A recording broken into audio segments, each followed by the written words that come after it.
பொது மேடைகளில் அவ்வப்போது சர்ச்சையான கருத்துக்களை கூறி அரசியல் களத்தில் நாதகவை பரபரப்பாக வைத்துக் கொண்டிருப்பவர் சீமான். திராவிட அரசியலை எதிர்த்து தமிழ் தேசியத்தை முன்னிறுத்தி வருபவர். தம்பி தம்பி என விஜயை அழைத்து வந்த சீமான், திராவிடமும் தமிழ் தேசியமும் இரு கண்கள் என விஜயின் பேச்சை கேட்டு லாரியில மோதி செத்திடுவ என்று சாபமெல்லாம் விட்டார்.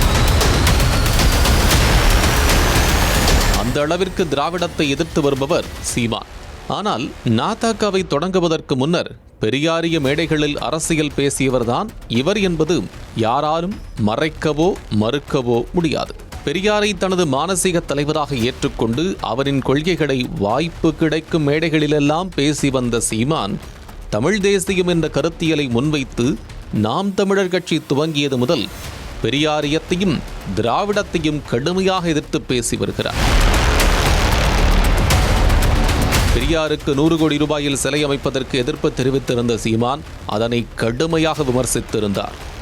இந்த நிலையில் சில காலம் அமைதி காத்து வந்த சீமான் திடீரென பெரியார் எதிர்ப்பை மீண்டும் கையிலெடுத்து சலசலப்பை ஏற்படுத்தி வருகிறார். அண்மையில் செய்தியாளர்களை சந்தித்த அவர், பெரியார் சொன்னதாக தெரிவித்த கருத்துகள் தமிழக அரசியலில் பரபரப்பை ஏற்படுத்தியுள்ளது. உனக்கு உடல் இச்சை வந்தா பெற்ற தாயோ மகளோ அக்காவோ தங்கச்சியோ அவர்களோட உறவை வச்சுக்கிட்டு சந்தோஷமா இருன்னு சொன்னது பெண்ணிய உரிமையா? நான் கேட்கறதுக்கு பதில் சொல்லணும். பெண்ணிய உரிமையா? சரி, மதுவுக்கு எதிராவா? 1000 தென்னை மரத்தை தன் தோட்டத்தில் இருந்ததை வெட்டினாருன்னு அவர் பகுத்தறிவாதின்னு தானே சொல்றீங்க. நான் ஒரு விவசாயி, ஏன் தோப்புல கல் இறக்க அனுமதி இல்லை, இவ்வளவுதானே? ஆமா, நீங்க சொல்லுங்க, இவ்வளவுதானே? எவனாவது மரத்தை வெட்டுவானா?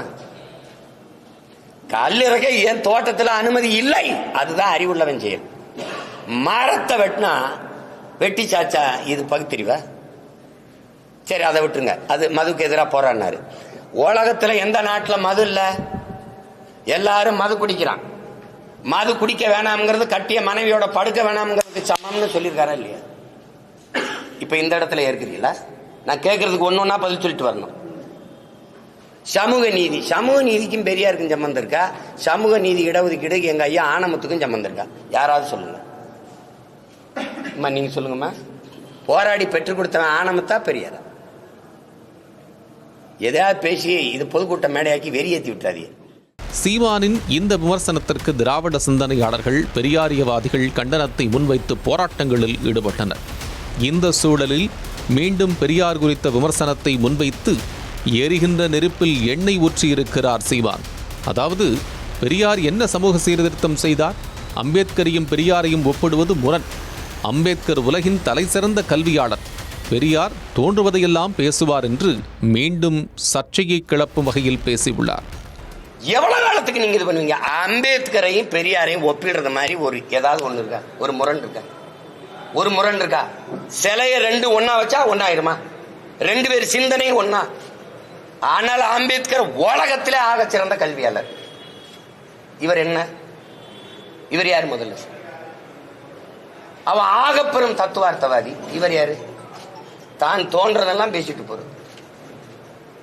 அவன் உலக பொதுமைக்கான சித்தாந்தவாதி. வரலாற்றில் புறக்கணிக்கப்பட்ட இனத்தின் மக்கள் ஒரு நாள் தங்களுக்கான வரலாற்றை தாங்களே எழுதுவாருங்களா? அண்ணல் அம்பேத்கர் கோட்பாடு ஒரு சமூகத்திற்கா, ஒரு இனத்திற்கா, உலக பொதுமைக்கா? சொல்லுங்க. உலக பொதுமைக்கா? இழந்துவிட்ட உரிமைகளை பிச்சை கட்டு பெற முடியாது, போராடித்தான் பெற்றாக வேண்டும் போதிச்சது ஒரு இனத்திற்கா, ஒரு சமூகத்திற்கா, ஒரு நாட்டுக்கா, உலக பொதுமைக்கா? Universal thoughts.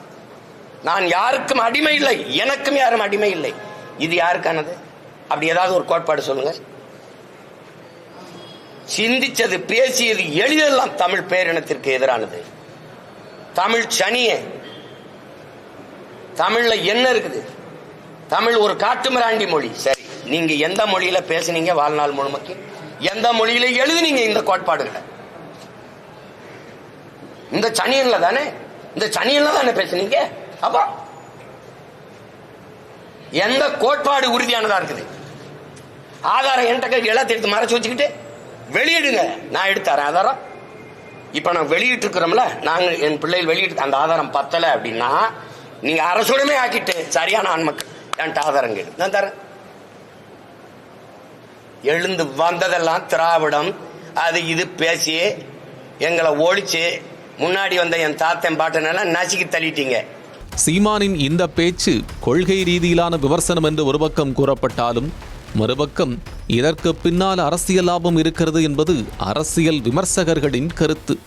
பாஜகவுக்கு அடுத்து பெரியாரை முழுவீச்சில் எதிர்த்து கொண்டிருப்பது என்றால் அது சீமானாகத்தான் இருக்கிறார். ஏற்கனவே நாதாகாவை பிஜேபியின் பி டீம் என்று எதிர்க்கட்சிகள் விமர்சித்து வந்தன. தாவேக்க வருகைக்கு பிறகு நாதாகா கூடாரத்திலிருந்து கொத்து கொத்தாக நிர்வாகிகள் வெளியேறத் தொடங்கிய நிலையில் தனித்து நின்றால் வேலைக்காகாது, கூட்டணி வைக்கலாம் என்ற முடிவுக்கு சீமான் வந்ததாகவும் அதற்காக பாஜகவை செலக்ட் செய்து ரஜினி மூலம் பேச்சுவார்த்தை நடத்தவும் சீமான் திட்டமிட்டதாகவும் கூறப்படுகிறது. பாஜக நாதாகா கூட்டணி உருவானால் பாஜக கூட்டணி வேட்பாளராக தன்னையே முன்னிறுத்த வேண்டும் என்ற கோரிக்கைகள் ராவணன்குடியிலிருந்து கமலாலயத்திற்கு செய்தி அனுப்பியதாக கூறப்படுகிறது. சிங்கம் சிங்கிளாத்தான் நிற்கும் என்று வீரவசனமெல்லாம் பேசி வந்த சீமான் கூட்டணிக்காக எந்த அளவிற்கு வேண்டுமானாலும் இறங்கி போகக்கூடிய நிலைக்கு வந்துவிட்டதாக நாதாகாவிலிருந்து வெளியேறிய முன்னாள் தம்பிகள் கூறுகின்றனர். உண்மையில் சீமானின் பெரியார் எதிர்ப்பு பேச்சுக்கு பின்னால் கொள்கை இருக்கிறதா அல்லது கூட்டணி இருக்கிறதா என்பதை பொறுத்திருந்துதான் பார்க்க வேண்டும்.